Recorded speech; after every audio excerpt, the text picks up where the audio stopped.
What's up everybody, this is Jack from Crypto49er bringing you on my journey into cryptocurrency. Before I begin each video, I'd like to give away a 0.1 Litecoin to a random commenter of yesterday's video.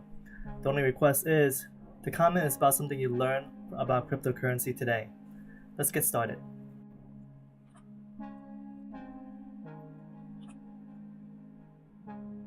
And the winner is Hurry Chef. Great, awesome video, nice earning. You go huge in crypto. Do you found a way to how to claim that free Bitcoin gold? It's number 5 in the coin market cap, so I'd like to know if you successfully claimed them. Hurry Chef, I found a way to claim them. I haven't done it yet. I think there's a couple ways to do it. There's one through Coinami. It's an app on Android. I don't have Android, but I could probably try to find ways to install it on my Kindle Fire, I believe. I don't know, I haven't tested it yet. The other thing is I probably could also do it through Ledger Wallet. I think there's a way to do it. I haven't looked into it yet. So I know, yeah, Bitcoin Gold is definitely at number 5. I personally don't think it will go up higher right now. I think just because it has so much built up already, it could go up, like it could go up right next to Bitcoin Cash, and in that case it'll really siphon the magic, so to speak, from Bitcoin Cash, and they both will probably just kind of push each other down in a sense. Anyway, Hurry Chef, let me give you a 0.1 Litecoin.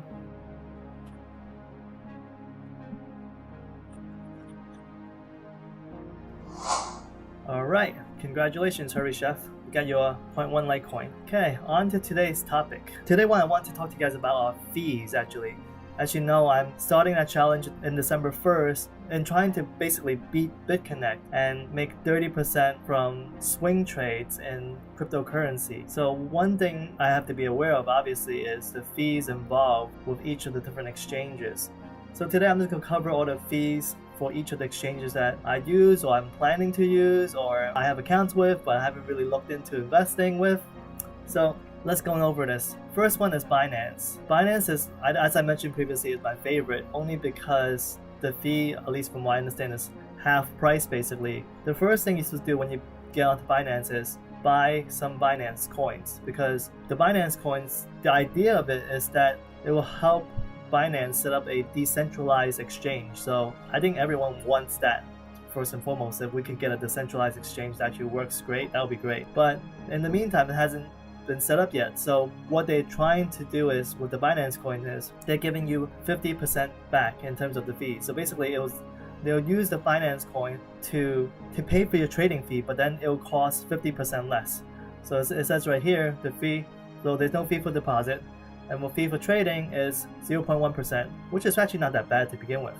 But if you have the BNB coin, you can choose BNB to deduct 50% trading fee. Even before I traded my first coin on Binance, I bought some BNB first, and then I did the trade. I didn't even know at that point that they automatically have that turned on, but you just want to make sure that they do have that setting turned on where they will use the Binance coin to deduct 50% from the trading fee. So I mean, I think Binance is pretty good, and fee for withdrawal. So I think a lot of these other exchanges too, they charge you a fee for withdrawal. You can see like Bitcoin is 0.0005. I think it's pretty relatively standard.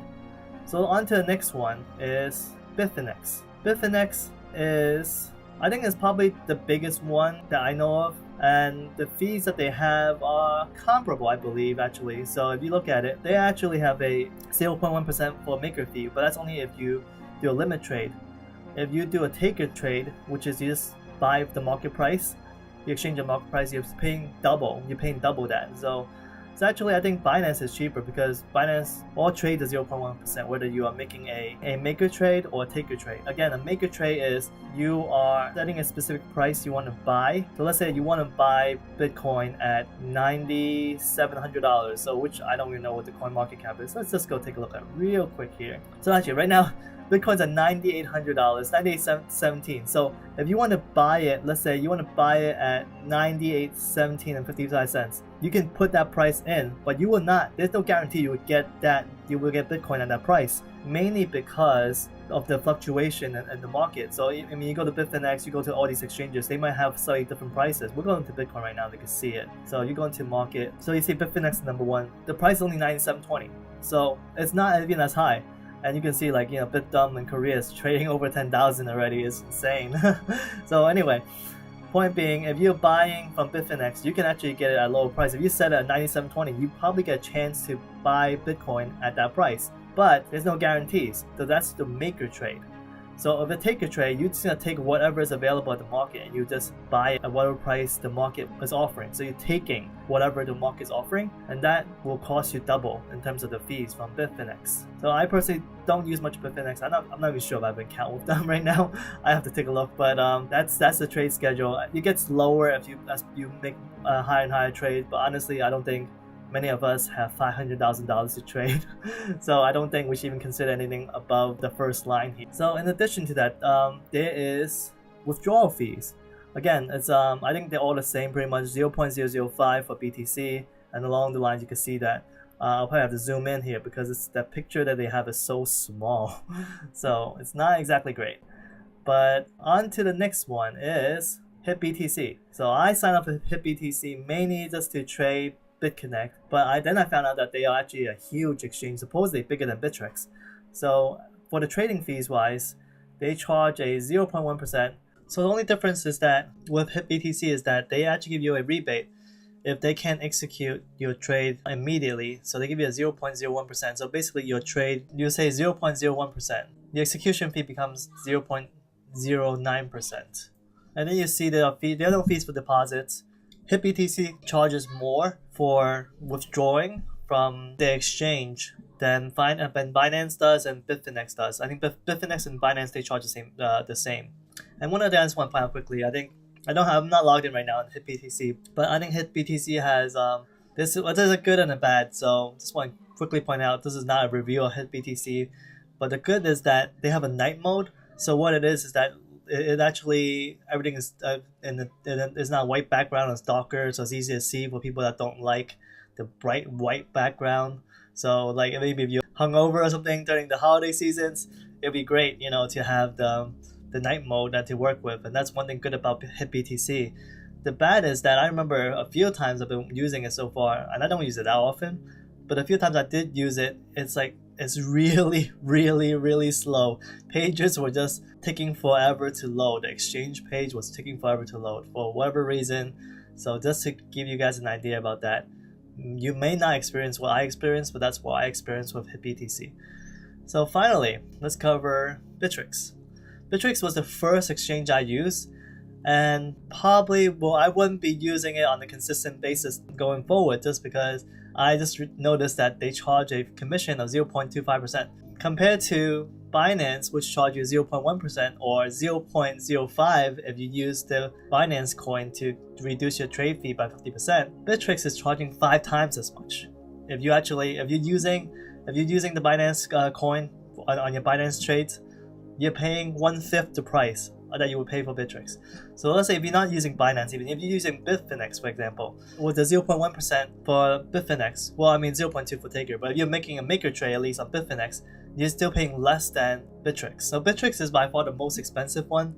I guess that's because it's most popular or most famous for United States. I'm not 100% sure Bittrex is a US based company, but I know that it's very popular to people in the United States, and I think that was the reason why it was the first exchange I signed up for. But given that the trades are so expensive on Bittrex, I personally won't be using it. As for withdrawals, supposedly they don't charge you for withdrawal fees, but then they say that each coin has a network transfer fee that's built into the coin, and then they'll tell you what it is per coin. So basically, all these are pretty much the same. All these withdrawal fees are really just kind of based on what the coin kind of charges. So I just think that those fees that's charged by the coin is nowhere near as much, because remember, it's a percentage. So the bigger your trade is, the more Bittrex takes, the more each of these exchanges take, in fact. But the coin fees are set. So the coin fee, if you trade, let's say if you have so much money, you were buying 100 Bitcoins, for example, you're still paying 0.0005 no matter what for the withdrawal. If you're buying 100 Bitcoin, you're paying 1/10 of a Bitcoin there. So we're talking about it's very expensive trade. Right now it's like Bitcoin being $9,700, $9,800. You're paying $500 per trade, and that's the cheapest with Binance. If you go into Bittrex, you're paying $2,500 for buying 100 Bitcoins. So that's 5 times as much. So that's why it's just you really have to be careful when you're doing trades. Obviously, if you're buying 100 Bitcoins, you are you're making $100,000 trade. So I guess you really wouldn't care too much. But hey, I mean, for us small traders or like people that's just playing this game where it's only $1,000 I'm trading for this month of December. So I think every little bit counts, and not to mention because it's not just for the trade with 0.225 one time. It's two times because you're basically buying in and exiting. So at the minimum, if I'm trading on Bittrex, I would be paying 0.5%. All right. Anyway, guys, that's my video for today. Hope you guys enjoyed the information I provided. Let me know what you guys think. Leave a comment down below. Like and subscribe. Hit the bell icon for post notifications. If it isn't crypto, it isn't worth mining. It isn't worth speculating. I'll see you guys in the next one. Peace out.